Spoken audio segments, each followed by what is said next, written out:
Alright, one more video. You'll have to drill this hole as well, because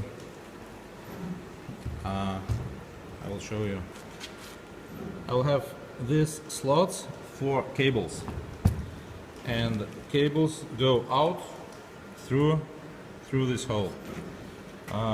This one is 12 millimeters. You can use anything between 10 and maybe 15 millimeters. It doesn't have to be very exact, but the center is on the same level. It's 40 millimeters, and it's in between of these two holes, so it's not a big problem, but also try to be as precise as possible.